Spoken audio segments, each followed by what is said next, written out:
Hola amigos y bienvenidos a otro lunes más de este su podcast de la risa y el olvido. Y como cada lunes, antes de iniciar, quisiera dar la bienvenida a nuestros dos grandes. Alfa, ¿cómo estás? Hola, muy bien, gracias. Jorge, ¿cómo estás, Jorge? Hola, buenas noches. Hoy tenemos un tema bastante interesante. Creo que hemos tenido una línea de temas bastante fuertes y bastante interesantes estas últimas semanas. Y hoy no es de excepción, pero creo que hoy es muy interesante el tema del que vamos a platicar. Y bueno, quiero dar la palabra para que Alfa nos pueda dar un poquito la introducción al tema, pero para que sepan, vamos a hablar un poquito del plot twist. El plot twist de algunas historias que tenemos preparados para ustedes, que nos pareció bastante interesante platicar con ustedes el día de hoy. Adelante, Alfa. Gracias. Normalmente cuando alguien dice plot twist, es decir, ya es un concepto y ya se entiende y ya más o menos sabemos por dónde va. Se ha convertido en algo muy popular, pero tal vez hay gente que no sabe qué es y tal vez hay gente que no está tan contextualizado, sobre todo porque es un término en inglés. Entonces, también voy a explicar por qué lo seguimos mencionando en inglés y es básicamente nada más es porque es cómodo.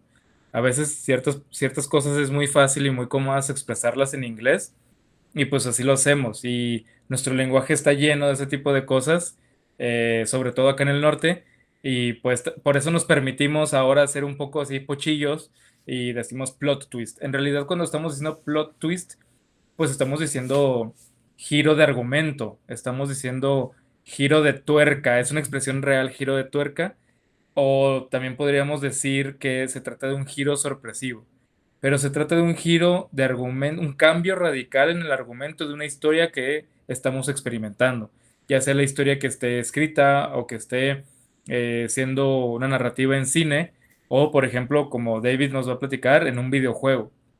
A final de cuentas también luego podríamos profundizar en el tema que pues los videojuegos no se quedan cortos ya prácticamente ante nada y ante nadie. El despliegue técnico y el despliegue de profundidad en las historias de los grandes videojuegos está al nivel de casi todo lo que tú quieras. Y también porque permite otro tipo pues, de involucramiento, ¿no? De la persona que lo está experimentando. Entonces, los plot twists son una herramienta poderosísima en las narrativas y nos fascinan y nos gustan y los buscamos y a veces los esperamos. Luego, como les voy a platicar un poquito más adelante, hay gente que está obsesionada con los plot twists, tanto espectadores como directores. Y estoy seguro que Márquez y David ya están pensando en uno que claro que voy a mencionar. Eh, pero bueno, yo lo que quiero decir un poco es que los plot twists como que funcionan de manera tan poderosa porque yo lo que creo es como que hackean un poquito hackean, ¿no? Es como se meten al código de nuestra mente, ¿no? Y nos destruyen un poquitito los procesos normales de conciencia que llevamos. ¿A qué voy? Esto es de nuevo completamente mío, estoy inventando, no soy psicólogo como el Márquez, y resulta que esto sí, pues, la conciencia es lineal, nuestra manera de percibir las cosas es lineal, nuestra manera de entender todos los procesos del mundo y de nosotros mismos es lineal, vamos entendiendo y viviendo las cosas linealmente. Entonces, pues así estamos A, B, C, D y de repente nos podemos regresar, pero luego también hay como incomodidad por no continuar el proceso lineal de la historia o del entendimiento de la realidad que tenemos, ¿no? Entonces, el plot twist es una cosa, o el giro de argumento, el giro de tuerca, es una cosa que se le mete ahí a la conciencia porque estamos en la historia que llevábamos de manera lineal y de repente nos dicen, oh, pero fíjate en esto, oh, pero revelación, oh, pero descubrimiento. Y esta revelación y este descubrimiento cambian, no todo, pero sí muchas de las cosas más importantes de la historia que veníamos entendiendo. Entonces, si veníamos entendiendo una historia de cierta manera con ciertos personajes o ciertas acciones que representaban algo, al momento de enterarnos algo, ya muchísimo después, la historia se va transformando en retrospectiva.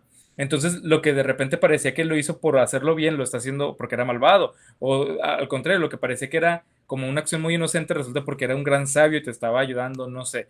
Pero eso nos causa como cierta fascinación, yo creo. Es como nuestra conciencia no estaba preparada para percibir las cosas así como de manera de sopetón, transformarlo todo, incluso el pasado, ¿no? Transformar el pasado que ya venía percibiendo, ya me ando matando aquí. Plot twist. Nada, no se quedan. Ah, justo eso es lo que voy a decir. Voy a decir que no es un plot twist. Para que haya un plot twist, necesitamos justamente, ahora sí nos ayuda mucho el español, no también el inglés, porque plot es argumento. Nos ayuda necesitamos un argumento desarrollado y un argumento dirigido hacia algo. Si no tenemos un argumento estructurado, desarrollado, que nos esté planteando una situación clara o una situación orientada hacia algo, no puede haber plot twist. A ver, por ejemplo, eh, la película, ya saben que Hércules es una historia muy importante en Grecia, pero los griegos se inspiraron de esa historia en una película de Disney que sale cantando Ricky Martin y todo esto. Esta película que se llama Hércules, al principio Hércules se da cuenta que es un hijo de Dios. Ahí no tenemos plot twist. Esa es una revelación, sí.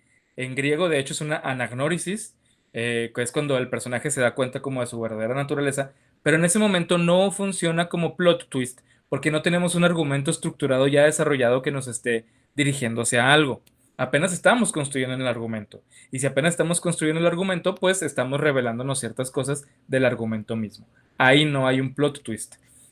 Tampoco hay un plot twist cuando, y lo podemos ver, no sé si ahorita Márquez y David se acuerdan de ejemplillos que me ayuden, cuando tenemos un plot twist forzadísimo, un plot twist que no iba, o sea, como que de repente tenemos una historia muy normal y luego de repente alguien dice, sí, yo soy el ninja de la noche, pero jamás en la historia se había mencionado el ninja de la noche, jamás, no era importante, no era trascendente. Alfa, me acuerdo perfecto, haz de cuenta que me diste en el clavo de Ajá, las últimas películas que hicieron de Star Wars, claro. particularmente de la última película. Se hizo hasta un meme muy famoso porque dicen, de alguna manera Palpatine regresó. O sea, y ni siquiera, ni siquiera estaba dentro del guión de la película, ni la primera ni la segunda. Y se hizo muy famoso este meme de cómo Paul Dameron dice, de alguna manera Palpatine regresó. O sea, un plot twist súper forzado que realmente sí, nadie se esperaba, pero que no tiene ningún sentido, ninguna manera de ser, Exactamente. ¿no? No lo venían apuntando, no hay nada que soportara eso. Resulta ser así como, porque soy el escritor y puedo hacerlo, lo hago. Y entonces, eso sí, de alguna manera es un plot twist, pero como tú dices, Dave, es el plot twist más chafa de la historia. No es ese, muchos plot twists son así, pero ese es un ejemplo paradigmático de un plot twist chafota, flojo, guión mal escrito. Porque teníamos otros enemigos al principio en una historia que se contaba, se supone, en 3 películas y resultó ser un caos. Pero entonces ese es un gran ejemplo. De alguna manera resulta que esto era así, pero no tiene la trascendencia que debería tener en la narrativa que hemos estado viendo o construyendo hasta ahora. Entonces, pues hay una película que juega con ello que es la de, creo que es Robert Rodríguez con Tarantino, que se llama Death Proof, y la otra se llama Juden Men, pues no me acuerdo. Pero hay un corte en esa película, Planet Terror, y que donde de repente un vato dice, yo soy el Rey. Y todos, oh, en realidad tú eres el Rey. Sí, yo soy el Rey. Oh, por fin tenemos a el Rey. Pero había pasado mucho tiempo y jamás habían mencionado que existía alguien que era Elroy o que tenía que ser importante por algo, y eso lo hace como de manera de parodia y para hacer gracioso, lo cual está bien, pero hay gente que lo hace solo por ser malos escritores y por ser malos contando historias. Entonces esos plot twists están bien chafotas. Para que un plot twist sea verdadero, pues tenemos que tener una historia bien estructurada, bien construida y que aporte algo. Oye, Alfa, me acabo de acordar de otro, que es uno Sí, quizá de los más famosos de todos los tiempos y mucha gente me va a odiar por él, pero es muy famoso. El final de la gran serie Lost. ok. Mucha gente amó a esa serie, o sea, realmente pasó la historia como una gran serie, pero a muchísima gente, y de hecho está en el top 5, creo en el top 3 de los peores finales de series, fue precisamente la de Lost, porque la serie te fue llevando hacia realmente no saber qué es lo que estaba sucediendo, desde orígenes fantasmales hasta orígenes de aliens, o sea, había muchas teorías de cómo podría finalizar. Porque Y estaba el, muy bien construida y te dejaba en ajá, suspenso. Ujú. exactamente. Y al final, plot twist, resulta que no, que estaban en una especie de purgatorio. Y esto hizo muy, pues sí, que mucha gente dijera qué chafa final, ¿no? O sea, realmente Claro. me llevaron, o sea, de estar en el pico, me destruyeron totalmente. Algo que no era, que totalmente inesperado, como tú nos estás contando, ¿no? Que realmente no estaba sostenido por lo que se supone que los guionistas nos estaban llevando. Y esto le pasa mucho al director J.J. Abrams. Claro. Sí, justo que es el que estuvo en la parte, bueno, en la película uno y en la película 3 de esta nueva trilogía de Star Wars, justo es dos casos del buen J.J. Abrams, que en otras cosas es brillante, pero ahí sí ya paleteó. Eh, y sí, o sea, el plot twist, no, queremos que nos sorprendan, pero queremos que nos sorprendan con sentido, no queremos que nos sorprendan así de la nada. Somos seres de narrativa, seres de historias y sabemos medio percibir por dónde va una buena y una mala historia. Entonces, a ver, Márquez y David, ¿cuál es el director más obsesionado con los plot twists? Nada más digan su nombre porque yo voy a dar unos ejemplillos. Creo que Jorge quería decir algo primero. Dale, dale, George. Sí, muy breve, no sé si sea verdad esto o no. Yo la verdad es que la serie de Lost la vi muy poco, pero alguna vez leí que lo que pasó con esa serie fue que ahora sí que los guionistas fueron haciéndola en el camino, ¿no? O sea, como que le empezaron a hacer y no tenían tan claro cómo le iban a terminar. Y creo que es parte de lo que está diciendo Alfa, o sea, como que esto, pues, hace que te sorprendan, pero de la peor forma, ¿no? Hay otras Sí, series, también con finales que no todos le gustaron, como How I Met Your Mother, pero al menos en esa serie se nota cómo el final estaba pensado desde el primer episodio. O sea, el final de la novena temporada, 9 años después, se grabó una parte en el primer año, en el primer episodio. Entonces ahí menos respetas el hecho de que tú sabes que los creadores tenían ya visualizado cómo iba a terminar todo, ¿no? Y en una serie como claro, Lost se armó nada más en el momento, a cómo claro. iban fluyendo las cosas. Y te puede gustar o no te puede gustar, pero como tú dices, estaba planeado. Ajá. Y es muy buen dato porque lo hicieron así, como dice Jorge, por los niños. Ya ves que se supone que le está contando la historia a los hijos.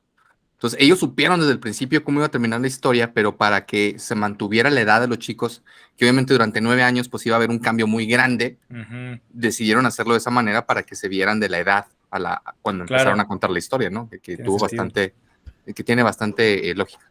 Pero no me han dicho el director. Yo creo que hablas de Christopher Nolan. Ah, otro. No, no hablaba de él. Muy bien. Tú, Marquiño, Fíjate que yo también empecé en Nolan. estos vatos descubran esto. Este es el plot twist. Es M. Night Shyamalan. Ah, Y lo claro. saben. No, es, Él, es que yo lo tengo Claro, fuera del radar sí, ya, pero sí, sí. sí, sí. claro, lo fue al radar, pero por lo paradigmático que es él con el uso de Sí, los plot claro. twists. De hecho, él es no el padre, pero él es el padre de una de las historias que tiene el plot twist pues más impactante, que en su momento fue más impactante. Yo ubico No, de acuerdo. dos Se, plot se twists perdió, hiper ¿no? impactantes. Sí, un poquito voy a hablar de eso. Dos plot twists que en su momento fueron así como, wow, el gran boom. Y ahora sí, como dice Dave, vamos a hacer spoilers. Un spoiler es como arruinar la sorpresa. Un spoiler es como contar la revelación importante que iba a haber en la película, haya sido o no plot twist, o en la novela o en la historia. Los vamos a contar por dos cosas. Uno, porque son, como dice Dave, historias ya muy conocidas, súper populares y que no acaban de salir. Algunas ya tienen 20, 30 más años, entonces ya no nos vamos a tocar el corazón, querido audiencia, queridas tres personas que nos ven. Si no las han visto, pues pónganle pausa y vayan a verlas, o si no, pues la neta es su culpa. O sea, ya después de 40 años, pues no se vale. Uno es Star Wars, El Imperio Contraataca. En la parte final de esa película, ese grandísimo spoiler famoso universalmente, es cuando Darth Vader le dice, Luke, yo soy tu padre. Entonces, el que se presentaba, que para mí es el villano más icónico de toda la historia del cine, que ya tenía dos películas siendo el más grande villano, de repente le dice al protagonista, yo soy tu padre. En ese momento todos, pues fue un gran suceso, ¿no? Y el otro es el del Sexto Sentido. El Sexto Sentido de M. Night Shyamalan es una película en donde un niño tiene un poder especial que nadie quisiera, un poder especial pobrecito que la neta está del nabo, que es él puede ver a la gente muerta. Y la ve, pues no como cuando estaba viva, y no la ve ya después tal vez de un proceso de aprendizaje en el purgatorio, en el infierno, no, la ve como almas en pena, habitando el espacio que dejaron en su trauma, ¿no? Así como el espectro fantasmal del trauma, pobrecito, él los ve así como sufriendo, llorando y todavía reviviendo las enfermedades por las que murieron. Entonces, pues imagínate el pobre morrillo, no sé, que tenga unos 8 años, pues cómo no va a estar completamente traumado. Entonces vive mal, la mamá está muy preocupada y pues de repente el niño conoce a un psicólogo, no sé qué es el psicólogo psiquiatra, que es Bruce Willis, y lo va acompañando y el vato le tira buena vibra y él dice, ¿lo estás viendo? No, pues aliviánate, yo aquí estoy, te voy a acompañar y pues como lo va entendiendo y el niño pues va un poco sanando, entendiendo, y al final nos enteramos de que Bruce Willis todo el tiempo era uno de esos muertos. Bruce Willis, él mismo se acuerda de cómo él murió y solo lo habíamos estado viendo en la historia porque el niño podía haber muerto, ¿sí? Y Bruce Willis se había olvidado que estaba muerto. Hay un chiste que dice, si algún día te sientes miserable, recuerda que este vato llevaba como 20 años muerto y todavía seguía trabajando. O sea, el vato seguía ahí ayudando al niño y todo eso porque era su trabajo. Entonces, en ese momento cuando tú te das cuenta y Bruce Willis se da cuenta y al mismo tiempo tú que había estado muerto todo el tiempo, pues es un gran acontecimiento, es un gran plot twist. Oye, Y Alfa, Simón, y nomás mencionar, y es un gran plot twist porque la manera en la que adaptó el guión fue brillante. O sea, cómo te fue llevando esas partes donde Bruce Willis se hace aware, se da cuenta de que está muerto, incluso hace un pequeño flashback al final sí, de la película, donde ves los momentos que él realmente nunca tuvo una interacción con otro ser humano. O sea, finalmente ajá, fue todo con él. Y las discusiones que él al principio tenía con su esposa realmente no fueron discusiones, fue la esposa llevando, digamos, este luto que tenía ujú, y que ella estaba sola. O sea, todos estos ujú, pequeños flashbacks, fue uno solo, pero fue un gran momento donde dice, estuvo perfectamente bien llevado. O sea, por eso fue un gran plot twist, porque claro. argumentativamente lo construyó de manera perfecta, ¿no? Uno muy similar ocurre en Joker cuando ¿cómo Arthur Fleck se da cuenta que la relación que tuvo con la chica, esta con la que se supone que era su novia, en realidad era todo en su mente y siempre había estado él solo. Es muy parecida en ese y son geniales los dos. Eh, Hay una tribu, si mal no recuerdo, en Papúa Nueva Guinea, o sea, no porque recuerde porque la conozco, sino porque la leí, y es en donde tienen una tradición de que cuando los niños cumplen años, llega alguien a tocar a la casa y ese alguien es un duende, o un duende o un ser así del submundo o algo así, ¿no? Y llega a llevarse al niño. Entonces la mamá detiene al duende y le paga dinero y le paga cosas valiosas para que no se lleve al niño. Entonces el duende se va y la mamá le dice, mira lo que me costó que el duende no te llevara, todo porque te portas mal y te iba a dar tu castigo, pórtate bien. Entonces todos los años es como esa misma cosa, esa misma ceremonia rara, donde llega el duende, la mamá lo soborna, el duende se va y la mamá le dice, pórtate bien al niño porque si no van a volver por ti. Hasta que llega un año en donde llega el duende y el duende no acepta el soborno de la mamá. El duende se lleva al niño, se lo lleva y lo lleva a una cueva o lo lleva a una profundidad del bosque o lo lleva a un lugar apartado. Cuando llega, el niño ve que no está solo, o sea, hay muchos duendes ahí, está como la gente de los duendes. Y cuando está en el momento más asustado el niño, los duendes se quitan la máscara y ve detrás de la máscara a sus papás, a su familia, a la gente importante de la comunidad, de la tribu, que lo va a ayudar y lo va a acompañar para que sea un buen integrante de la tribu. Y entre ellos le dan un rito de iniciación para que sea un adulto y que sea un adulto de bien y que sea, pues, alguien útil, ¿no? Y pues ese es el plot twist. Los monstruos eran mi familia. Como en otra película de M. Night Shyamalan, que es La Aldea. Nada más que en esta, los niños no pueden salir de la aldea porque hay monstruos. Y es una película de terror, aparentemente. Y al principio es así como medio de terror.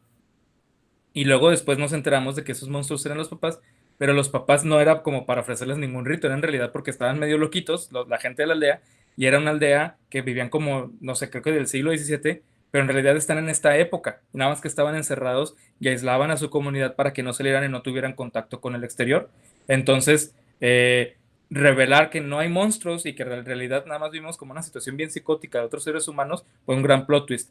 Otro de los grandes plot twists de Shyamalan. Y tiene otros en donde sí la ha forzado un chorro, que, o sea, como que la busca tanto, y Shyamalan es casi tan exitoso como, creo que ha fracasado más de lo que ha sido exitoso, aunque sus éxitos han sido muy grandes y muy paradigmáticos, pero sí, muchas películas por andarla forzando, de que fuerza quiere un plot twist, sí termina siendo así a veces como medio churrones, ¿no? Creo Es que que, pasa mucho por casarte justo con esa idea de plot twist. O sea, Sí. ya está completo. O sea, si yo pienso, por ejemplo, en el plot twist que más me gusta a mí del cine, quizás es el de Oldboy, la versión coreana. No, no, dilo bien. Orude boy. Little boy. Que no voy a explicar aquí, pero ese plot twist sí sí Dejaste con la todos piel chinita, nuestros. está fregoncísimo. Mejor vayan a verlo, no vean la versión gringa, vean la versión coreana, la original.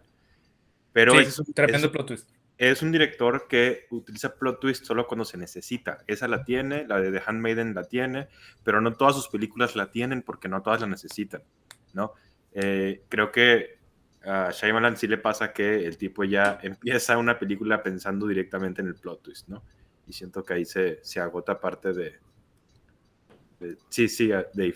Es que creo que es un gran apunte el que haces, porque precisamente fracasa tanto como dice Alfa, porque tú como espectador estás esperando descubrir el plot twist y entonces ya no disfrutas la experiencia, porque desde el principio dices, a ver, este güey cómo me quiere engañar, porque siempre hace lo mismo y entonces por eso es que últimamente ha cambiado un poquito su cine, o sea, creo que los 3 grandes éxitos que tuvo, por lo menos en taquilla, fue la primera película que hizo con Bruce Willis, que él era un superhéroe, que fue Unbreakable, que fue un gran plot twist, fue una gran historia, de hecho salió antes que Señales. Buenísima. Es de las películas favoritas de mi hermano. Es una gran película. Y luego la segunda gran película que tuvo fue, como tú mencionaste, Sexto Sentido, que de hecho toma todo el libro, un libro muy famoso que se llamaba Los Otros, que después lo adaptaron al cine con Nicole Kidman. En ese, el plot twist resulta que al final los que se sentían que estaban siendo asustados por fantasmas, realmente eran los fantasmas que vivían en esa casa. De ahí tomó la gran idea para hacer esta gran película Sexto Sentido, y luego el último gran éxito que tuvo, por lo menos de sus grandes éxitos, fue la de Señales, que fue un plot twist, digamos que un poquito más light. Sí. O sea, y eso estuvo bien, porque fue un plot twist que a lo mejor no esperabas, evidentemente, pero no fue tan grande y aún así fue muy satisfactorio, ¿no? Y luego ya empezó a hacer puras marranadas, como esa película que hizo del árbol, de que los árboles al final o sea, aburridísima. Entonces tú ves a Mark Wahlberg peleándose con gente invisible y asustado de los árboles, que dices, Dios mío. La del abuelito también. Y pues ya se me olvidó qué iba a decir, pero sí. Yo voy a decir mis 3 plot twists favoritos en el cine. Si ustedes también quieren, Márquez ya dijo su Orudy Boy, y en mi caso son, no están en orden, pero son los 3 plot twists que más me han impactado, yo creo que más me han dejado marcado cuando las vi. Fue Sospechosos Comunes, no me acuerdo en inglés cómo se llama, Usual Suspects, no sé, Sospechosos Comunes, esa, 12 monos, 12 Monkeys, y Shutter Island, o en español creo que es La Isla Siniestra o La Isla Misteriosa, de Scorsese. Esas 3 películas, para mí el plot twist al final ha sido, yo lo vi, algo estalló en mí y estuve como en coma mental por 3 semanas hasta que logré aterrizar, y en verdad me hicieron así como el típico que estallara la mente. Y no es tanto a veces, no es tanto por, oh, no lo esperaba, sino por lo bello y lo magnífico que fue la revelación. Entonces, si ustedes quieren decir sus favoritos o en otro momento, si de acuerdo o no, pues ahí estamos. También estaría padre invitar a la gente que nos escriba y que nos diga cuáles son sus plot twists favoritos que hayan encontrado leyendo o en una serie o en una película, los que quieran decir. Y ya por último, sí, Dave. No, fíjate, yo me acuerdo de 2 que me gustaron mucho. Me acuerdo de la película, obviamente, El Origen, de Christopher Nolan, que es un final abierto, que además es muy satisfactorio porque realmente no sabes qué fue lo que pasó, aunque ya hay muchas teorías en Reddit y en muchos lados donde dicen que sí sabes qué es lo que pasó cuando gira este tótem. Entonces, para saber si realmente está en el mundo de los sueños o ya está despierto, me gustó mucho.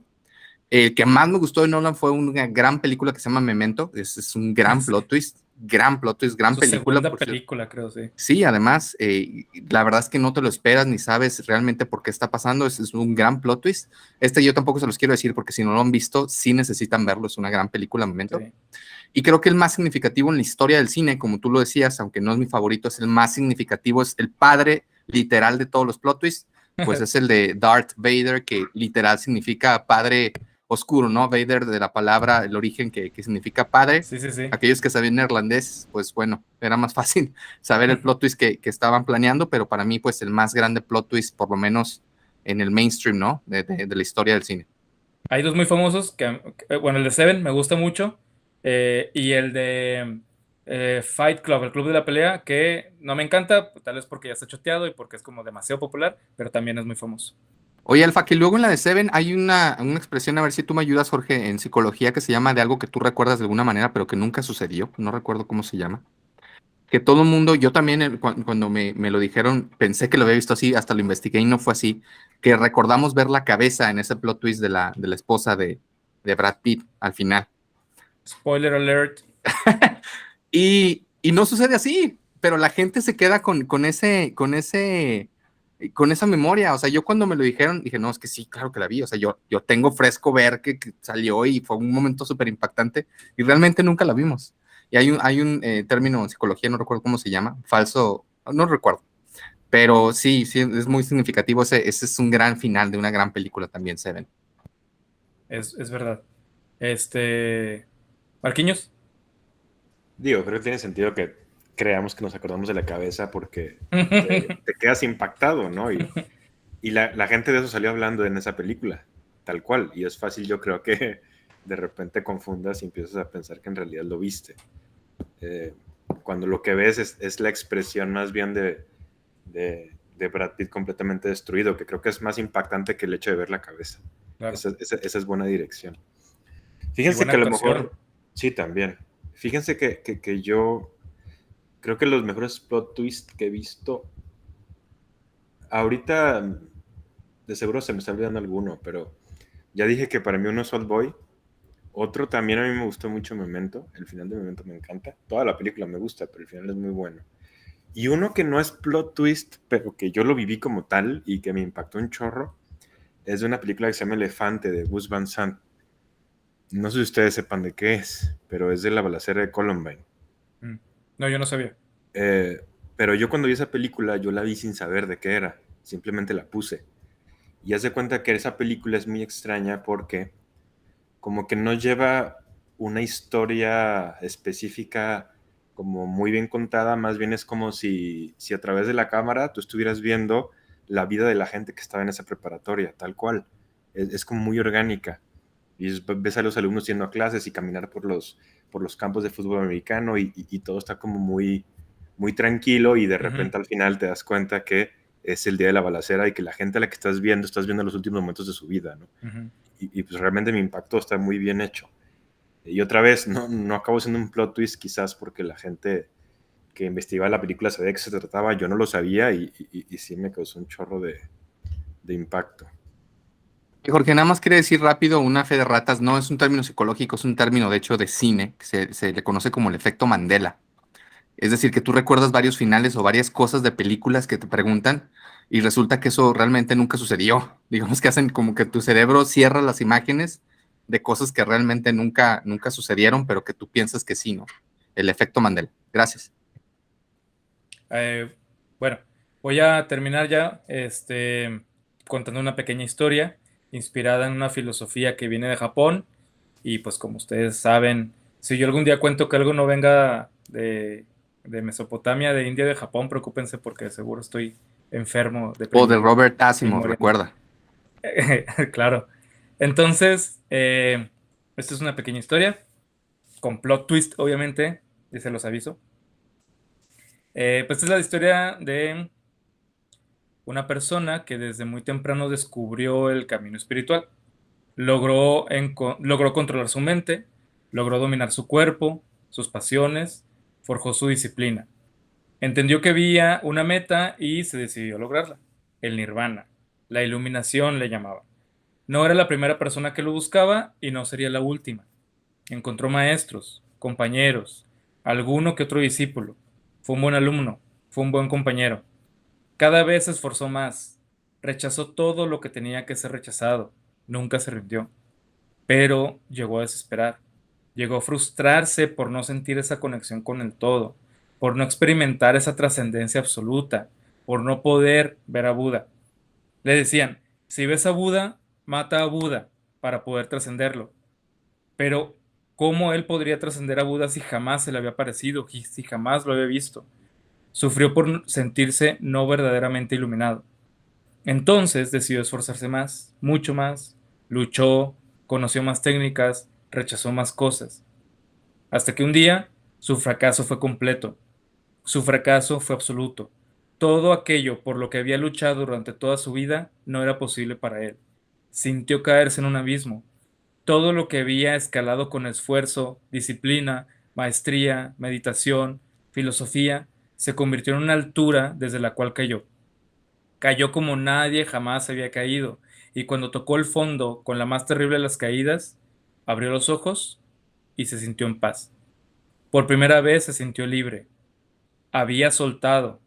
Dejó de ser él el que quería transformarse en la realidad y dejó que la realidad lo transformara a él. Y entendió una cosa, que nada había cambiado. Nada cambiaba. No había luz dorada que lo rodeara, no llegaron los 70,000 Budas a darle la mano, su alma no le dio 100 vueltas al mundo para regresar gloriosa a su ser. Todo era exactamente igual. Solo algo era diferente. Una cosa, la realización en su ser de que esa paz y esa liberación era la iluminación, y de que siempre había estado iluminado, solo que nunca se había dado cuenta, y que había sido necesario atravesar todo ese camino aparentemente falso para llegar al mismo lugar y ver las cosas de otra manera. Gran final, ¿eh? Gran manera de concluir, Alfa. Plot twist. Oh, excelente. Oye, Alfa, Jorge, yo les quiero contar, les voy a traer también un plot twist, porque antes de empezar, obviamente cada capítulo siempre platicamos un poquito de cómo vamos a tener la guía del episodio, ¿no? Ya había dicho que iba a hablar de un tema, que sí voy a hablar, pero traigo otro pequeño tema. Ay, plot twist. Les quiero hablar rápidamente de un libro que se me hizo maravilloso, que me recomendó un tío que quiero mucho, mi tío Miguel, si nos está escuchando o viendo, saludos. Y es un gran libro que se convirtió después en una película que recaudó miles de dólares y quizá una de las películas más famosas de Will Smith, que se llama Soy Leyenda. Originalmente la novela es de Richard Matheson. Y es un gran libro y para mí pues fue una gran tristeza el ver la película, la verdad, me puso muy triste, porque a pesar que la película, no puedo decir que es una mala película, sí dejaron de dar una gran oportunidad de tener quizá una de las mejores plot twists en la historia del cine, nada más porque siempre cuando hacen las películas, generalmente películas que van a generar miles de millones de dólares, lo hacen frente a una audiencia y ven cómo reacciona la gente, ¿no? Entonces hicieron estas pruebas del final y a la gente no le gustaba el final. Entonces lo cambiaron por el final que nosotros vimos en la película de Soy Leyenda. Pero ¿por qué les platico todo esto? Bueno, en la novela original de Richard Matheson, el protagonista principal hubiera quedado perfecto para Harrison Ford, que en la novela es muy parecido físicamente y por la edad que él tiene, ¿no? Nos cuenta la historia de Neville, que es el protagonista principal, y cómo él era una especie de héroe de guerra que se enferma al entrar en una cueva con murciélagos y cae en un coma y casi muere por recibir este patógeno. Años después resulta que se hace una pandemia mundial, spoiler a lo que está sucediendo, lo que sucedió ahora, y la gente se enferma de algo muy similar a lo que definimos como un vampiro. O sea, gente que realmente es alérgica al sol, incluso a los ajos, y que empiezan a hacer y a, y a reaccionar realmente como vampiros. O sea, se empiezan a literal a comer a la gente. O sea, es una novela apocalíptica, ¿no? Entonces la gente empieza a morir y él es la única persona que queda viva. Él intenta encontrar a otras personas y no puede. De hecho, es una historia muy oscura porque él pasa sus días de manera muy triste y tiene como que, digamos, ya sabe lo que va a hacer en la mañana, ¿no? O sea, refuerza las ventanas de los ataques que tienen la noche de estos vampiros. Sale a matar cuantos vampiros puede en el día porque pues obviamente tiene esta expertise militar y en la noche, pues se embriaga y es un loop que está haciendo con su vida, ¿no?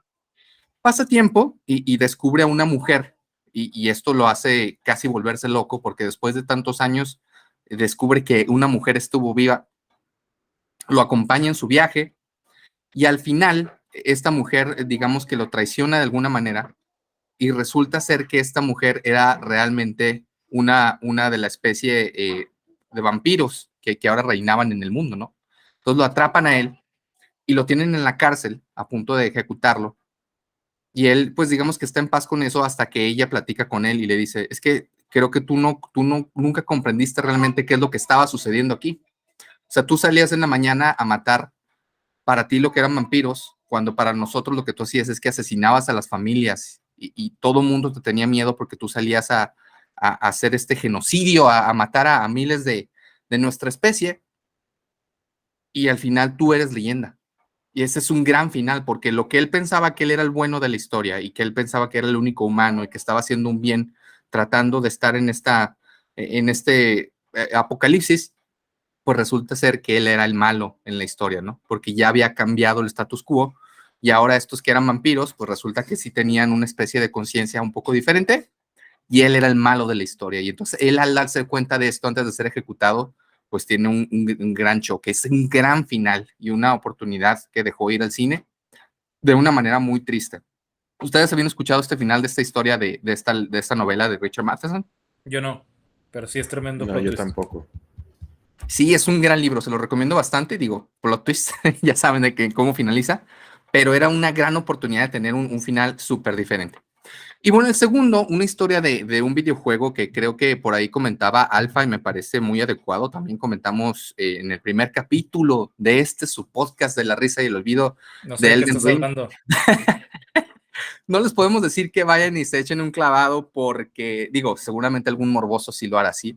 Que tuvimos algunos problemas, sobre todo de audio, y éramos neófitos en esto de grabar el podcast. Pero contábamos en esa ocasión que es muy padre cuando juegas a un videojuego, sobre todo en estos tiempos, porque la experiencia inmersiva es muy fuerte. Es el perfecto, la perfecta simbiosis en una experiencia similar a la del cine, pero donde tú vas viviendo lo que va sucediendo con el personaje. Y hoy les quiero hablar un poquito de un gran juego que se llama The Last of Us. Y es muy similar a la película de Soy Leyenda en el sentido de que también hay una especie de pandemia. La secuencia inicial del juego te va contando la historia de cómo el personaje principal hasta ese momento del juego, digamos que pierde a su familia, en este caso a su hija, por querer pues salvar esta especie de apocalipsis donde todos empiezan a volver una especie de zombies, por decirlo así. Es muy diferente y es muy gratificante a los zombies que usualmente vemos en pantalla, porque aquí digamos que es una especie de hongo el que digamos, habita dentro de estos zombies, ¿no? Entonces, él, pues, vive su vida ya realmente muy triste, vive deprimido en este mundo apocalíptico, muy diferente a lo que platicamos en el libro de Soy Leyenda, porque aquí sí hay una comunidad, digamos, de personas que sobrevivieron a este apocalipsis, pero pues viven en las sombras, ¿no? Y viven realmente como una comunidad y tratando de sobrevivir, de encontrar comida dentro de un mundo en el que ya perdió toda estructura.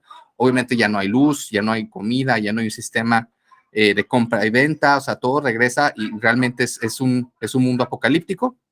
Y en este caminar te das cuenta y digamos que tiene esta amistad con la segunda protagonista del juego, que no recuerdo el nombre, ¿me ayudan con el nombre de la chica? ¿Se acuerdan? Bueno, no es tan importante para efectos de la historia. Digamos que conoce a esta niña que lo va acompañando en las aventuras del juego. Pasan muchas cosas muy interesantes, obviamente, en el videojuego, pero la ¿No línea es principal. Ellie? Sí, Alfa, muchas gracias, es Ellie. Que de hecho es curioso la historia de Ellie porque se parece mucho a una actriz que ahora se llama Elliot, que salió en esta serie de Umbrella Academy, es lo último que ha hecho. Antes era mujer, ahora ya es hombre, y está casi igualita al personaje, y por ahí hubo demandas y todo, pero bueno, al final no lograron que ella hiciera el papel de esta chica. Volviendo al tema, lo acompaña en esta aventura y digamos que empieza esta relación y él empieza a sanar sus heridas y digamos que toma la figura del padre de Ellie y Ellie también toma la figura, porque está solita también como si él fuera el padre que pues ya no tiene. Al final de la historia resulta que ella es inmune a este virus, ¿no? Pasa algo en la historia donde la muerden al principio, entonces él tiene que llevarla a otro lugar porque pues tiene las horas contadas. Resulta que no tiene las horas contadas, es inmune a este virus y a pesar de que es un mundo post-apocalíptico, pues siguen buscando la cura, ¿no?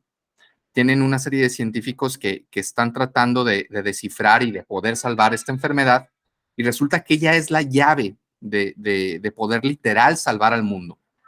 Al final de la historia, le explican a nuestro personaje que pues estamos salvados y que realmente van a poder conseguir tener esta vacuna para salvar al mundo y que todo regrese de alguna manera.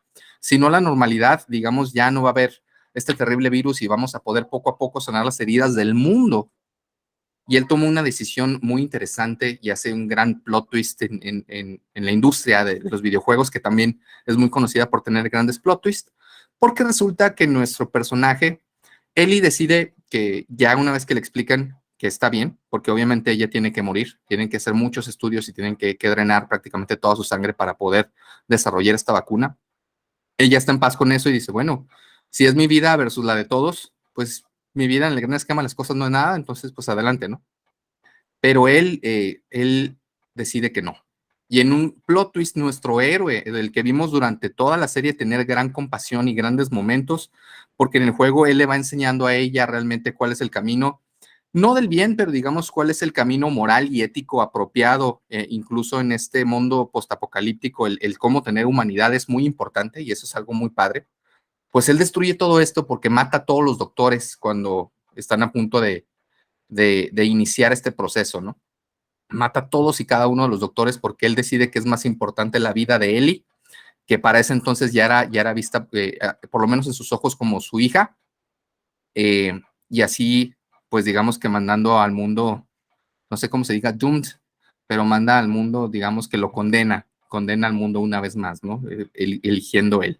Y es un gran plot twist porque no sé ustedes qué harían en una situación similar. Siempre ha habido estas preguntas que hacen de, bueno, ¿tú qué preferirías? Si tuvieras la opción de salvar a tu madre, si tuvieras la opción de salvar a tu pareja o salvar la vida de 500 personas, ¿qué harías? ¿No?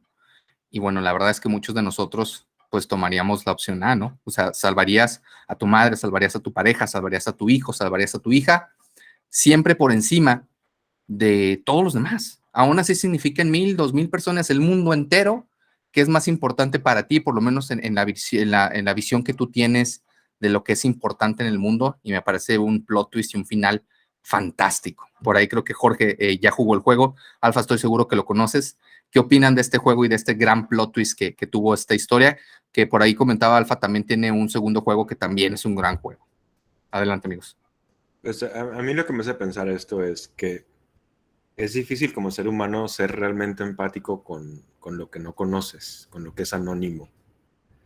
Y en cambio, a quienes tienes cerca, a las personas que forman una parte importante de tu vida, las que quieres más, y sobre todo si estás en un papel, por ejemplo, de protector, pues creo que las emociones es sencillo darte cuenta hacia qué partido van a tomar las emociones, hacia dónde se van a ir, ¿no? O sea, a ese bien mayor, pero de gente anónima que no conoces, o a rescatar a la persona que más quieres, ¿no? Y de quien te sientes responsable.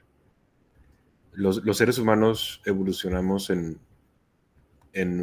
contextos de tribus muy pequeñitas, o sea, que no pasaban la mayoría de 150 personas, y eso fue casi toda la historia de la humanidad. Somos buenos para generar empatía con los demás, somos buenos para ser compasivos, pero siempre y cuando los conozcamos, siempre y cuando entablemos relaciones reales en nuestra vida con los demás. Y eso es algo que ya cuando metes demasiados números en la ecuación y cuando te dicen vas a salvar a 10,000 personas, pues sí, pero es que son 10,000 personas que yo no conozco. No, Sí, son es un 10,000 abstracto personas. medio vacío.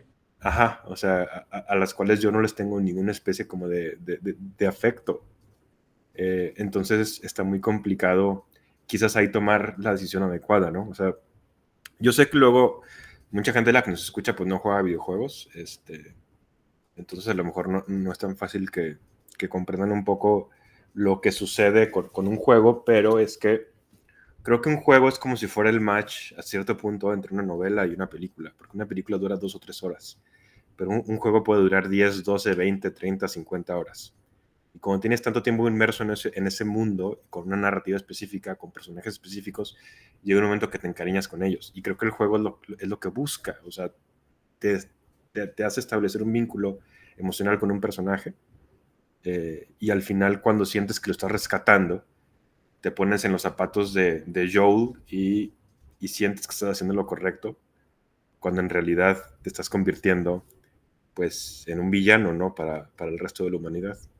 Así es más o menos como yo lo percibo. Alfa, ¿tienes algún comentario respecto a esto? Nada más para cerrar, ya para darle la palabra a Jorge, por ahí alguna vez comenté con Alfa de un gran plot twist también, de una novela gráfica también, si ustedes no la conocen, una de las mejores novelas, debatiblemente la mejor, de Watchmen, de Alan Moore. Tiene un gran final que también es un gran plot twist y que, digamos, se contrapone al final de la serie que ahorita les platicamos del videojuego. Porque en este final, spoiler, si no lo han visto, no sé en qué mundo viven, si les gusta sobre todo el mundo geek, que no hayan visto Watchmen, el villano, entre comillas, porque se supone que era un héroe llamado Ozymandias. Eh, esta historia es desarrollada para contarlo un poquito más rápido y no expander tanto el tiempo que tengo. Durante la Guerra Fría entre Estados Unidos y Rusia, bueno, la Unión Soviética, ¿no? Y están unas relaciones a punto pues, literal, el reloj del fin del mundo estaba marcando que faltaba un segundo, digamos que estaba a punto de la destrucción total. Y en este mundo de superhéroes, lo que decide Ozymandias para salvar a la humanidad es por medio de otro personaje muy, muy poderoso, para mí el más poderoso de los cómics, que se llamaba el Doctor John, eh, con Manhattan. su, el Doctor John Manhattan, gracias. Digamos que su poder tan grande logra construir una bomba que es muy similar al poder que él tiene y destruye gran parte de Nueva York y mata a miles de personas. Esto, lo que él logra con esto es que todos se unan, tanto Estados Unidos como la Unión Soviética y el mundo en general, con un enemigo en común, que en esta ocasión, pues ya era el Doctor Manhattan. Ya no era tan importante qué es lo que pasaba en la guerra, sino destruir esta gran amenaza que tenía la humanidad, ¿no? Y esto lo entiende el Doctor Manhattan, que para esto el cómic te explica que él va perdiendo su humanidad, y es un gran cómic porque pues te da a entender que nosotros como humanos pues somos bastantes mierdas. Y hay muchas situaciones muy importantes con otros personajes. Hay una gran frase de Rorschach, que es otro personaje, que dice, nunca comprometas, es una gran frase, nunca comprometas tu moral incluso ante la presencia del apocalipsis. Y como saben que él va a decir realmente qué es lo que sucedió, deciden entre todos que él no puede vivir. Y ahí mismo lo matan. Pero el gran plot twist de esto es que todos deciden continuar con esta mentira porque al final, aunque es una mentira, ¿qué es más importante? La vida del mundo, porque literal lo que están haciendo es salvar al mundo para que no haya una tercera guerra mundial y para que no haya esta guerra nuclear, o pues que la gente sepa que evidentemente Ozymandias mató a miles de personas, ¿no? Y es un gran final. Si por ahí no les gusta mucho la novela gráfica, pueden ver la película, que también es una buena película. Eh, La por ahí te única acuerdas buena que película de Zack Snyder. La ¿Te acuerdas que única. por ahí lo comentábamos, Alfa? Y bueno, con eso quería terminar mi participación. No sé si tengas algo que comentar de la película, Alfa, y si no, para que Jorge pueda, digo, de la película de esto de Watchmen, y si no, para que Jorge pueda continuar. Nada más que en la novela gráfica es un Kraken gigantesco que habían hecho un. O sea, el enemigo en común no es el Doctor Manhattan, sino un Kraken gigantesco. Pero el efecto es el mismo, pues. Gracias, sí. Grande la película, grande la novela gráfica. Si no la han visto, pueden ver también todo lo que les hemos recomendado. Y ahora sí vamos a dejar que Jorge continúe. Gracias. Adelante, Jorge. Muy bien. Bueno, voy a tomar una tónica un poco distinta porque acá nosotros, para que sepan, nos turnamos quién elige tema. Este tema lo eligió Dave. Y cuando lo eligió yo me quedé pensando qué demonios voy a decir. O sea, ¿cómo fregas voy a abordar un tema de plot twist? No sabía realmente si buscar mi novela favorita en plot twist o un cuento, o películas, como ya se habló acá, o juegos. Es la última vez que revelas nuestros secretos, ¿eh? Plot twist. Eso es lo que crees. Y eh, se me ocurrió hacer algo distinto. Y eso fue más bien aplicar el plot twist, pero a la vida real. Saber cómo fregados en realidad el elemento del plot twist está muy entrelazado con nuestras vidas, las vidas de los seres humanos, y cómo a lo largo de la historia sí ha habido plot twists interesantes o impresionantes. Y para esto voy a hablar un poquito de una teoría que se llama la teoría del cisne negro. La teoría del cisne negro es de un autor que se llama Nassim Taleb, libanés, que luego creo que ya se hizo estadounidense, se nacionalizó estadounidense. Y él escribe una teoría que se llama Black Swan, el cine negro, y lo que lo inspira para ponerle nombre a la teoría es que durante mucho tiempo se creyó que no existían los cisnes negros. o sea que todos los cisnes eran blancos, hasta que después de mucho tiempo y mucha observación se dieron cuenta que en efecto había cisnes negros, que eran mutaciones muy raras, muy extrañas, muy poco comunes, o sea, casi no hay, pero existen. Y nombra así la teoría porque precisamente un evento de un cisne negro es un evento que es muy poco probable, o sea, que las probabilidades de que sucedan son casi nulas, pero no nulas, es muy pequeñita la posibilidad, pero que una vez que pasa, el impacto que tiene ese suceso poco probable, es un impacto gigantesco, ese es el punto, ¿no? Entonces, es entender este mecanismo de cómo de repente lo que menos ves venir y lo que nadie ve venir es lo que cambia por completo las reglas del juego, para bien o para mal. Y Taleb dice que los seres humanos somos pésimos para entender este concepto, o sea, como para empezar a darnos cuenta que tenemos que empezar a tomarnos en serio esas posibilidades muy poco probables, porque en realidad son las que al final le van a acabar dando forma al mundo en el que vivimos, pero somos malos para entenderlas precisamente porque los seres humanos venimos de un mundo sencillo, de un mundo en donde no pasaban, digamos que catástrofes tan grandes todo el tiempo, porque si tú entiendes lo que es la complejidad, digamos que se nutre a sí misma, o sea, mientras tengas un sistema con más elementos, va a haber más cisnes negros, mientras tengas un sistema con menos elementos, va a haber menos. ¿Suena difícil de entender esto? Sí, lo voy a explicar de una forma mucho más sencilla.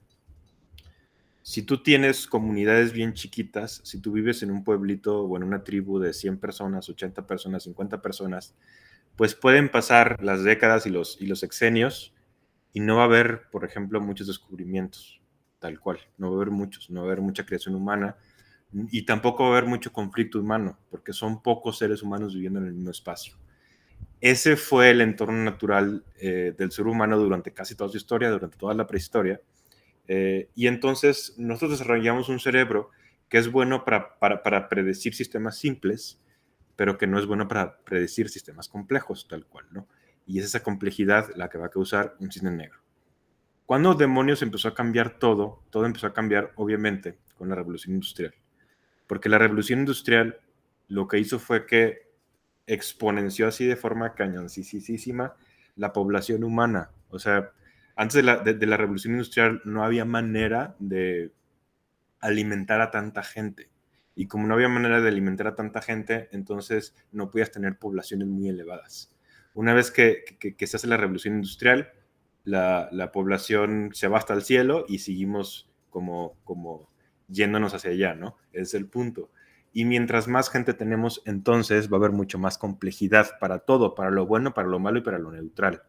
Entonces, a raíz de la revolución industrial y de esta explotación de la población, vamos a empezar a tener el periodo más creativo de la historia de la humanidad y también el periodo pues, más complejo y a cierto punto también más violento de la historia de la humanidad. Entonces, tomando esto en cuenta, quiero agarrar de ejemplo las dos primeras, las dos guerras mundiales que vivimos en el siglo XX y hablarles un poquito de la Guerra Fría para entender... ¿A qué te refieres con las dos primeras? Desde ellas, o sea, las dos guerras mundiales. ¿Cuántas va a haber? Por eso corregí, no lo sé. Lo que pasa que iba a decir Guerra Fría, pero la Guerra Fría no es una tercera guerra mundial, es diferente. Pero bueno, quiero abordar esas tres y de ahí voy a apuntalarla con algunos otros ejemplos que lo van a nutrir. ¿Por qué fregados quiero hablar de ellas? Porque la Primera Guerra Mundial realmente no fue prevista por la mayor parte de la gente. O sea, la mayor parte de la gente en el mundo no se dio cuenta que iba a haber una Primera Guerra Mundial. Ahí quizás ya estaban todos los elementos para que explotara una gran guerra y sin embargo muchos expertos en el tema, en economía, en política y en historia, no creían que estaban dadas las condiciones para que se diera esa gran guerra. Hay apuntes, por ejemplo, de clases que se daban de política y de economía y de diferentes temas en grandes universidades europeas. Y era muy común que en 1914, al inicio de 1914, que fue el año en donde estalla la guerra, hubiera muchos expertos del tema diciendo que era imposible que estallara otra gran guerra entre potencias europeas. O sea, que podía haber guerra, por ejemplo, entre pues, Europa y las colonias y entre Europa y el resto del mundo, pero que no se iba a dar una guerra entre potencias europeas por varias razones, decían. Una de ellas es que Europa ya estaba muy, digamos que entrelazada, ya tenía mucho comercio entre sí. Entonces, si había una guerra interna, eso podía dificultar, digamos que las relaciones entre los países.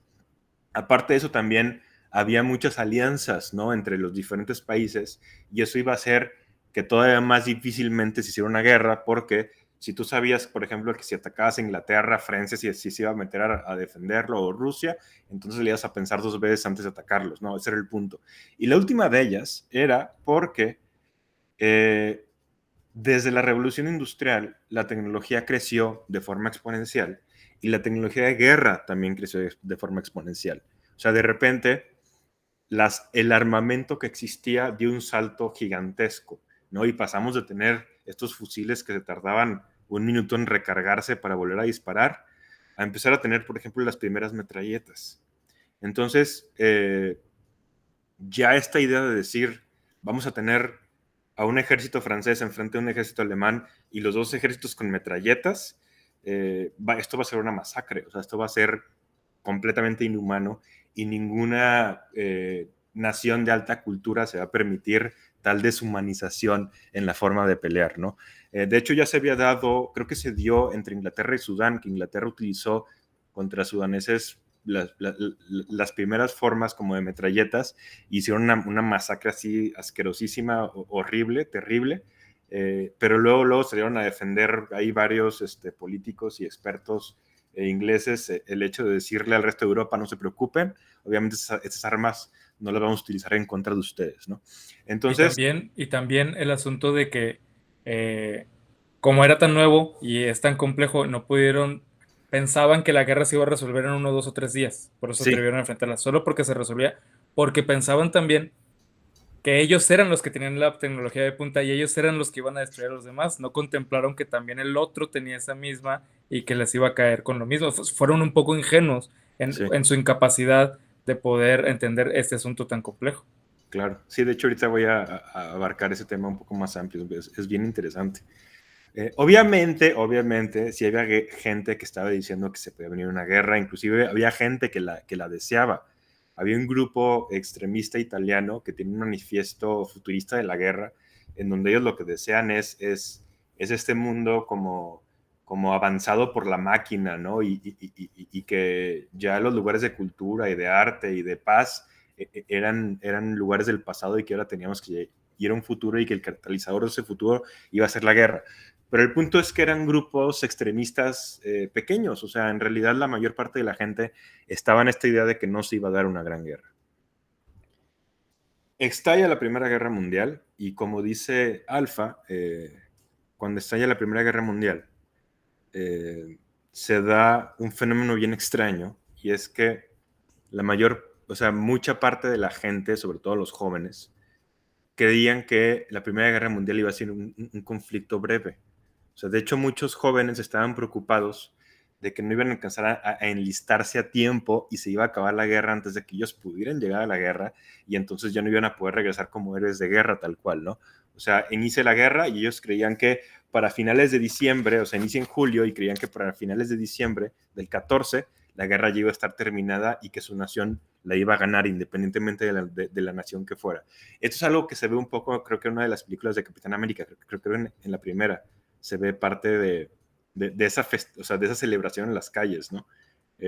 O sea, en Francia, en Rusia, en Alemania, en Inglaterra, jóvenes tomando las plazas públicas para festejar el hecho de que su país iba a ir a la guerra.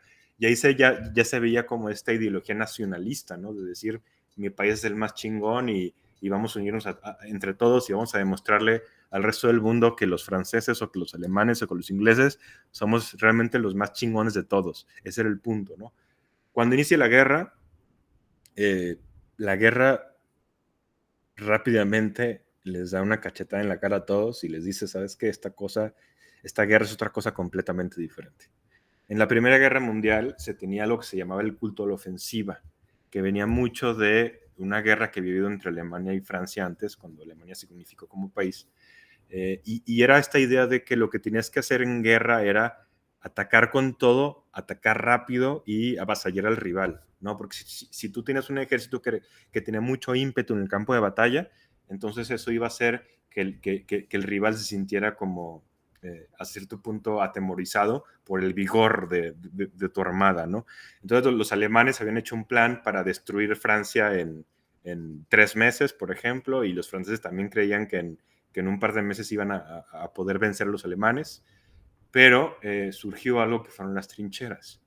Las trincheras fueron esos espacios en donde tú escarbabas y hacías como túneles, y la Primera Guerra Mundial, por las trincheras, acabó convirtiéndose en una guerra completamente defensiva, y esta guerra totalmente defensiva pues se convirtió, como ya sabemos, en una pesadilla. O sea, nunca en la historia de la humanidad habíamos tenido tantas muertes en una guerra.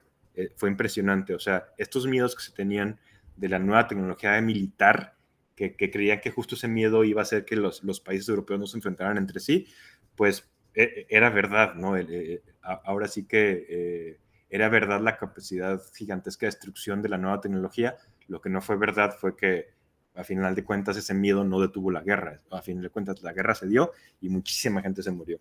Hubo una batalla en Verdun entre franceses y alemanes. Se escribe Verdún. Se escribe Verdun, en donde 1 de cada 2 jóvenes de esa comunidad de entre 20 y 30 años se murieron. 1 de cada 2, o sea, el 50%. O sea, nada más para que se den una idea de lo que fue ese conflicto.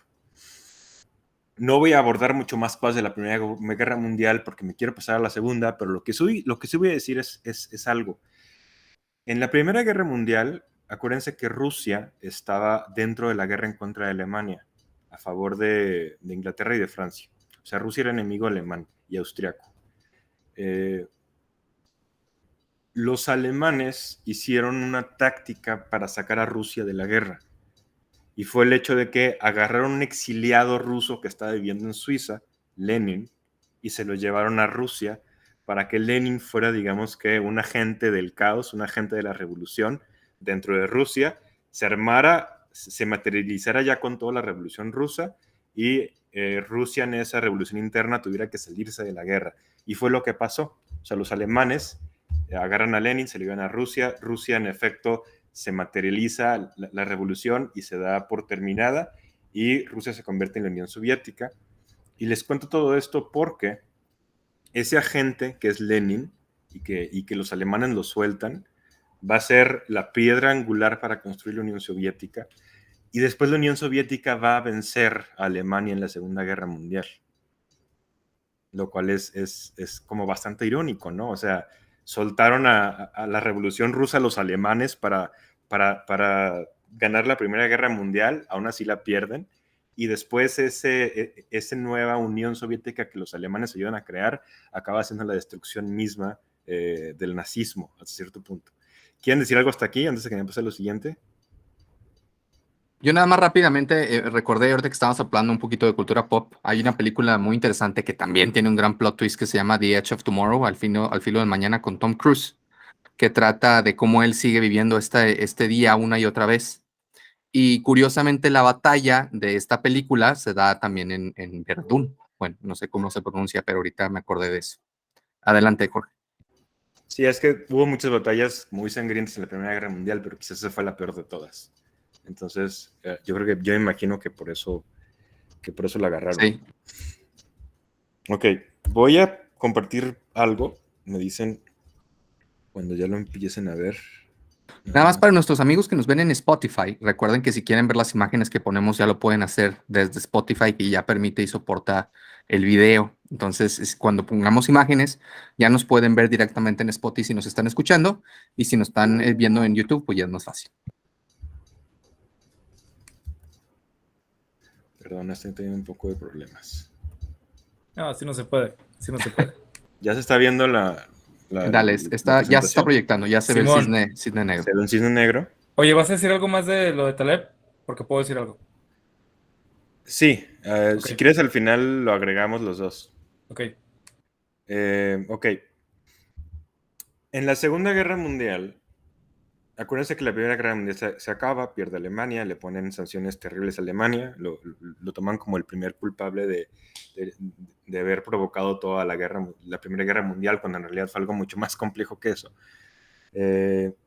Y esa Primera Guerra Mundial acaba poniendo como las fichas ya ahí, el escenario ahí ya puesto para que se dé una Segunda Guerra Mundial. O sea, si la Primera Guerra Mundial no se veía venir, la Segunda Guerra Mundial en teoría sí se pudo haber previsto, ¿no? Y sin embargo, de todas formas, volvió a agarrar a Europa y al resto del mundo, ahora sí que muy poco preparadas. La Primera Guerra Mundial, en la Primera Guerra Mundial, Hitler forma parte del ejército alemán. Hitler fue uno de esos soldados que estuvo en esa guerra, que padeció lo terrible que es la guerra. Y esto después a él le da, digamos que, cierta autoridad en sus palabras una vez que toma el poder en Alemania, para decirle al resto del mundo: yo estuve en la Primera Guerra Mundial, sé lo terrible que es una guerra mundial, y yo lo último que quiero es otra guerra, yo quiero la paz, eso dice Hitler, ¿no? Y a través de esas palabras, mucha gente en el mundo le empezó a creer. Alemania era un país destruido antes de que Hitler lo tomara, y Hitler lo reconstruye de una forma impresionante. O sea, levanta la economía de una forma que pocas veces se ha visto en la historia de la humanidad, o sea, en alguna nación que lo logre hacer. Está cañoncísimo ese ejemplo alemán.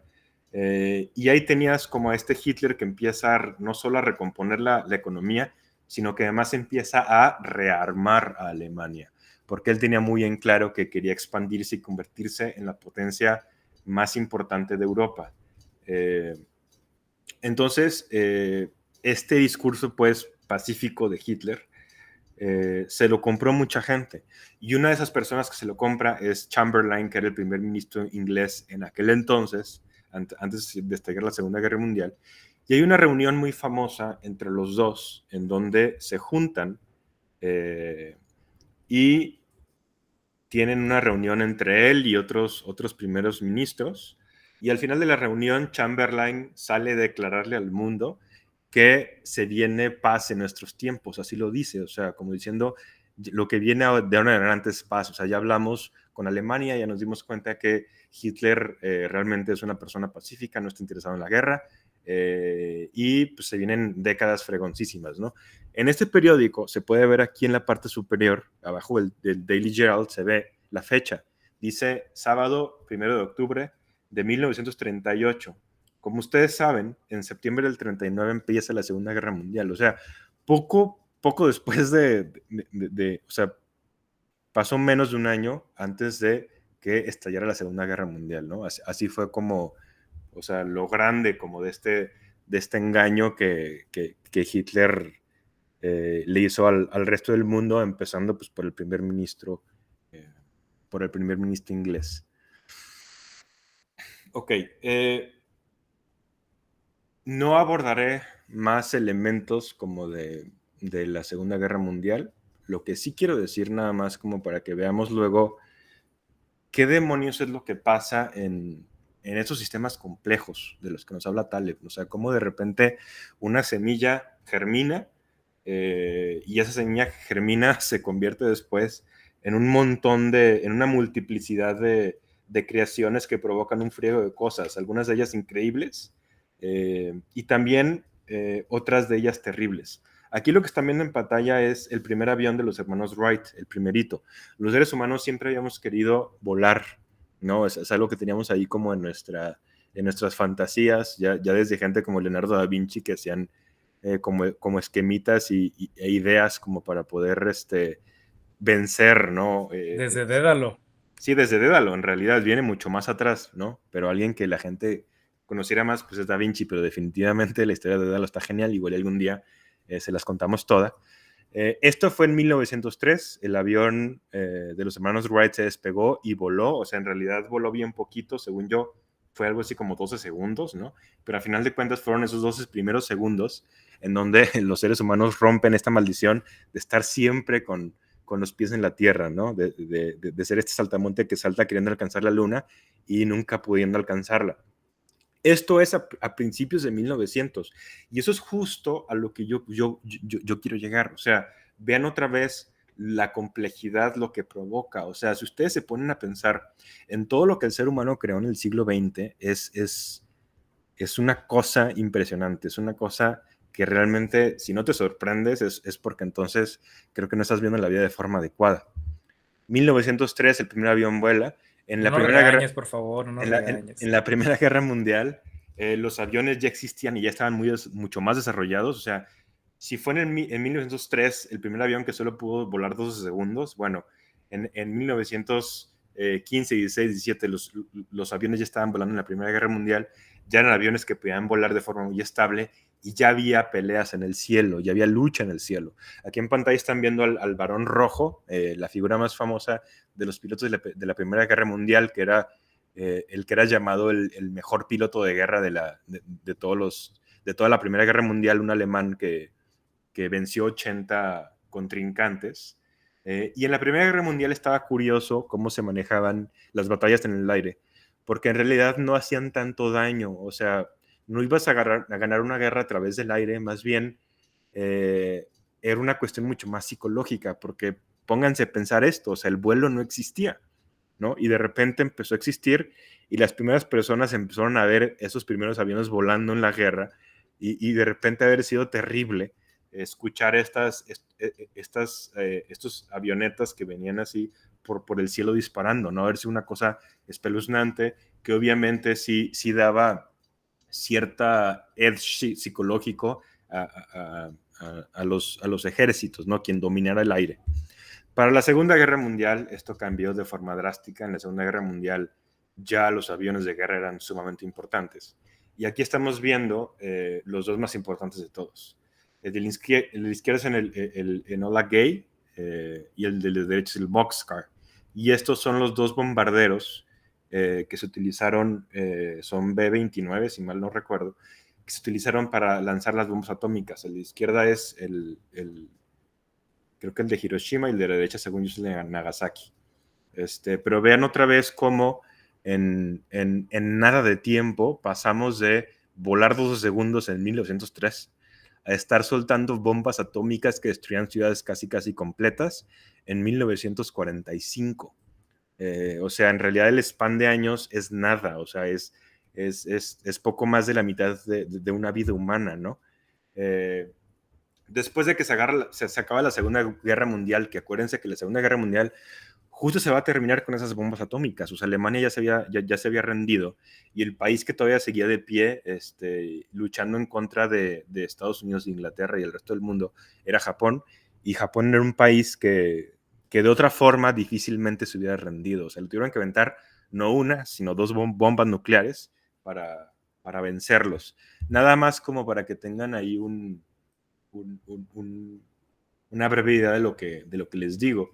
Cuando los estadounidenses llegaron a tomar ciertas islas japonesas, se dieron cuenta que había granjeros que les estaban destruyendo tanques a los estadounidenses. Y lo que hacían esos granjeros es que hacían como una unión así muy compacta de muchos granjeros formados en una especie como de cuadrado. Y en el centro ponían un granjero con granadas. Se iban corriendo todos frente al tanque y la idea era que sobreviviera la persona que estaba en el centro, que esa persona se metiera por debajo del tanque y que se explotara para explotar el tanque consigo mismo. O sea, ya cuando los granjeros se están dando en la madre, te das cuenta del tipo de nación con la que te estás peleando, ¿no?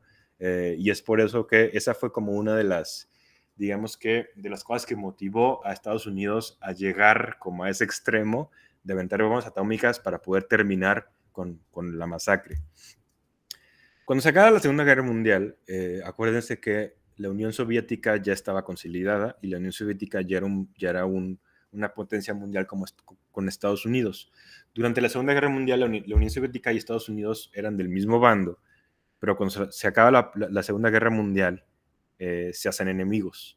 Los soviéticos se roban los planos para las bombas nucleares y es el segundo país en construir una bomba nuclear después de Estados Unidos, y en ese momento en la historia solo ellos dos lo podían conseguir, y por lo tanto ellos dos se convierten en los países más poderosos en el mundo. O sea, si tú controlabas esa bomba atómica, entonces tú tenías el control militar, ¿no?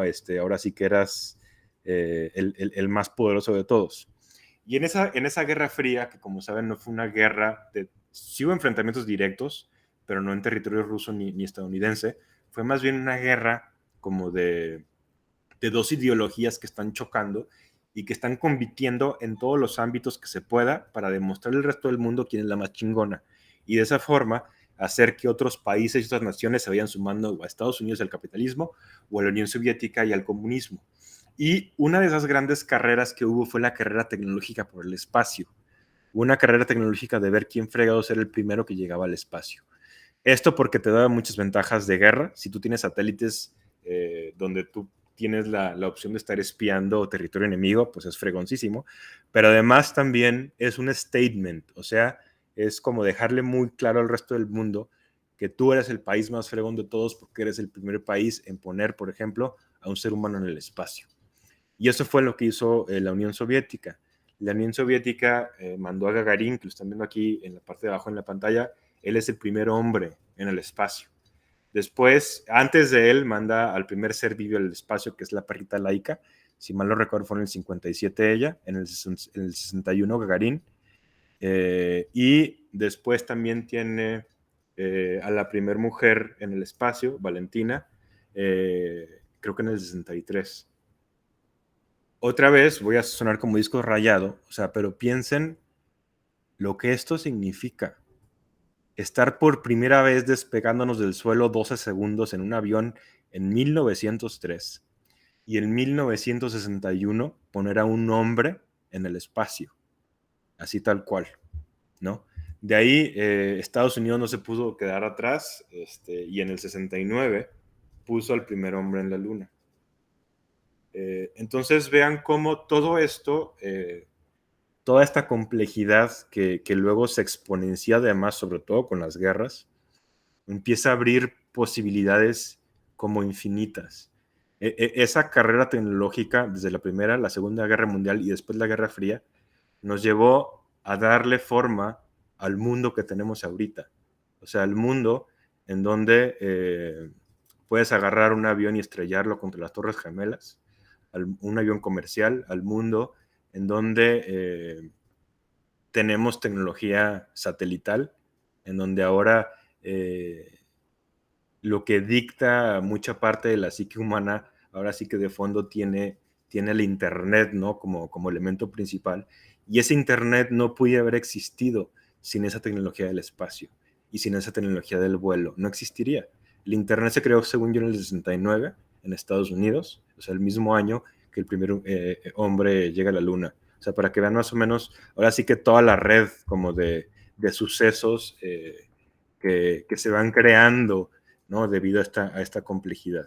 La primera computadora, por ejemplo, como ustedes saben, estuvo ahora sí que inspirada por esta máquina que crea Alan Turing durante la Segunda Guerra Mundial. Y entonces nuestro mundo de computadoras, de celulares, de internet en la mano, de redes sociales, es un mundo que no existiría sin ninguno de los sucesos a los cuales me estoy refiriendo con anterioridad. ¿Quieren decir algo hasta aquí? A ver, para verlos, porque no los veo. ¿Ahí siguen? Dave, estás hablando, pero no te escuchas. Discúlpenme, tanto avance tecnológico y no le pude picar un botón. Y Oye, en cosa de nada, pasó. En el 60 no teníamos micrófonos y ahora sí. sí. Oye, no, rápidamente nada más quería hacer este apunte, Jorge, que me parece interesante, cómo muchos de estos avances tecnológicos fueron hasta, pues, extremadamente valientes. O sea, haciendo la reflexión, por ahí la misma NASA dice que se llegó al espacio y a la Luna con una tecnología realmente, pues, muy básica, pero era más el ímpetu de querer llegar. Creo que la tecnología no supera lo que se tiene ahora en un teléfono celular cualquiera, a lo que realmente manejaban. O sea, todo realmente fue por cálculos. Pero a partir de esos avances exponenciales, se fue derivando todo lo demás, ¿no? Y ahora, hoy en día también lo mismo. O sea, una computadora y la tecnología que manejamos, creo que ahorita está un poquito en post, pero ha sido muy grande. O sea, el avance que se tiene de un año a 5 años en el aspecto de tecnología es increíble. Sí, sí, ya esto ya explotó, ¿no? Y ya no se detiene y ya el mundo se está reinventando a cada rato, tal cual. Por ejemplo, hay una reflexión que yo tengo con todo esto, es que lo que acabamos de vivir, o sea, el COVID, bueno, que seguimos en él, eh, no existiría, por ejemplo, sin ese mundo globalizado. O sea, el COVID durante casi toda la historia de la humanidad se hubiera dado en una zona del mundo, se hubiera quedado en China. Lo más probable es que sucedieron ese tipo de cosas Sí, y se claro, quedaron y se aisladas. quedaron allá. Ujú. Ahora, tú puedes tener una enfermedad que se sale de un laboratorio en una parte de China y te esperas 48, 72 horas y ya está en todo el mundo. Es una cosa de locos. Y eso no se podría dar si estuviéramos ya tan físicamente interconectados. O sea, tenemos una interconexión a través de las redes y la internet y tenemos otra interconexión física a través de los aviones, ¿no? Y es Sí. impresionante, o sea, cómo ya una pandemia puede arrasar a la humanidad en cuestión de horas por el mundo tan complejo en el que vivimos. Oye, sobre eso nada más, yo quiero apuntar sobre lo que dice Nassim Nicholas Taleb, que eh, el Black Swan, o sea, de alguna manera no podemos anticiparnos el Black Swan. De alguna manera es imposible prever porque son cosas imprevisibles, ¿no? Pero luego lo que hacemos es, en la historia de la humanidad registrada, nunca había existido, digamos, un tsunami de calificación 8, digamos. Entonces ocurre ese de calificación 8. Y era la primera vez en la historia y nos dejó una catástrofe terrible. Entonces a partir de ahí empezamos a protegernos contra la posibilidad de que vuelva a existir un tsunami categoría 8. Pero lo que dice Taleb es, a ver, no, lo que tenemos es que protegernos contra algo que supere la categoría 8, 9, 10, tal vez 11.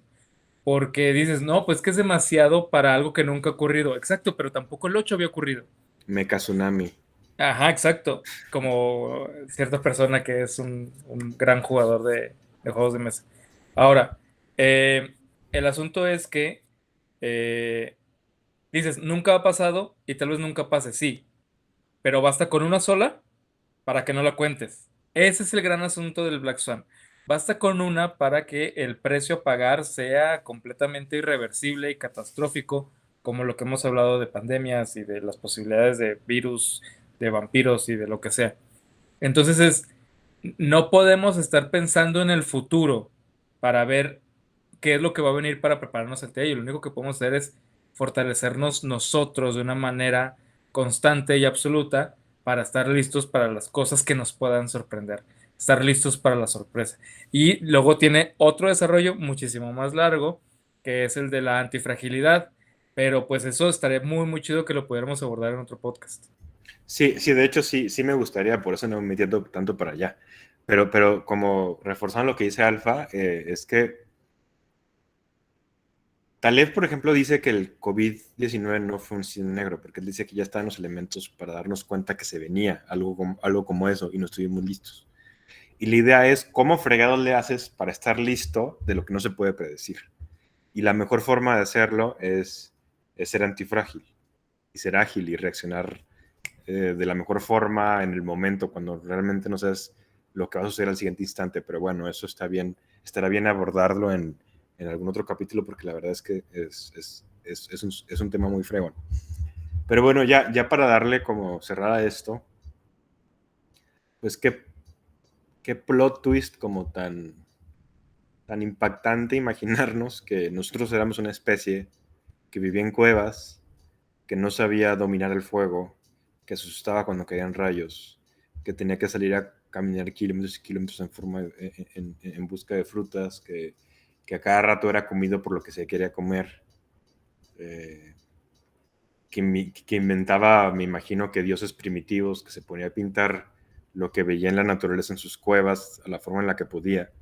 Y ahora somos esta especie que se puede sentar enfrente de una laptop con una camarita y un micrófono a hablar y a quererse vivir eh, y a compartir ideas de lo que sea porque ya podemos sobrevivir, ¿no? Ya lo demás parecería que hay formas más sencillas de encontrar alimento y seguridad y salud, y ahora tenemos este ocio y esta interconexión, y algo que podemos estar diciendo ahorita en este momento, a lo mejor alguien lo va a estar escuchando mañana en Irlanda. O sea, es una cosa impresionante. Sí, se me hace muy interesante también lo que dices, Jorge, desde el otro punto de vista. O sea, si bien, por ejemplo, el COVID, como dices, hubiera sido hace muchos años, si hubiera estado a lo mejor únicamente en China, porque pues no existía esta interconexión. También está demostrado, como en 1918, con la fiebre española, etcétera, muchos casos donde pues fue mucho el tiempo que tuvo que pasar para que realmente pudiera llegar una cura o una contención real de un virus. Y ahora, aunque yo sé que el COVID trajo mucha muerte y mucha destrucción y fue muy difícil para todos nosotros, pues realmente el span de tiempo en el que podemos decir que ya, si bien no ha terminado la pandemia, digamos que ya se entendió y ya se digirió, pues fue muy pequeño. O sea, el span de tiempo pues realmente fueron 2 años, 3 años, cuando antes hubiera sido impensable que se hubiera llegado a una vacuna y a una solución en un periodo de tiempo tan corto, precisamente por lo que dices de los avances tecnológicos, ¿no?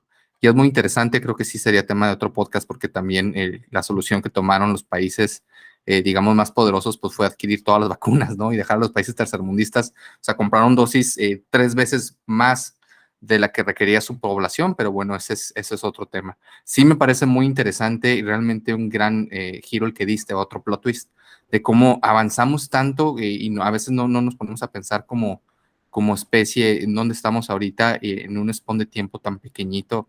Me recuerda hasta por ahí un capítulo de una gran serie que se llama Love, Death and Robots, que juega un poquito ahora en el refrigerador y va pasando como esta civilización apresurada, y cómo van llegando de estar en las cavernas a tener ya una tecnología que les permite destruirse. Gran plot twist, de acuerdo, Jorge, contigo. Que lo que mencionas, Dave, de los países primermundistas que se quedan con todas las vacunas, pues es que otra vez es la tribalización humana. O sea, primero los míos y luego los demás. O sea, es Joel, de nuevo, tal cual. Sí, de acuerdo. Alfa, ¿tienes algo que agregar? No, todo bien, todo en orden. Bueno, pues no sé. Entonces, si no hay nada más que agregar, recordarles, amigos, que ya nos pueden ver también en Spotify. Es bien importante para nosotros, como siempre les recordamos en cada capítulo, que le piquen a la campanita, que se suscriban al canal de YouTube y que también nos recomienden si usted tiene algún amigo que crea que le puede gustar este contenido. Por favor, así hágalo y no se pierda nuestro próximo programa, que seguramente les vamos a traer un tema igual de interesante. Muchísimas gracias a Jorge y gracias a Alfa una semana más aquí en su podcast de la risa y el olvido. Muchas gracias. Nos vemos. Bye.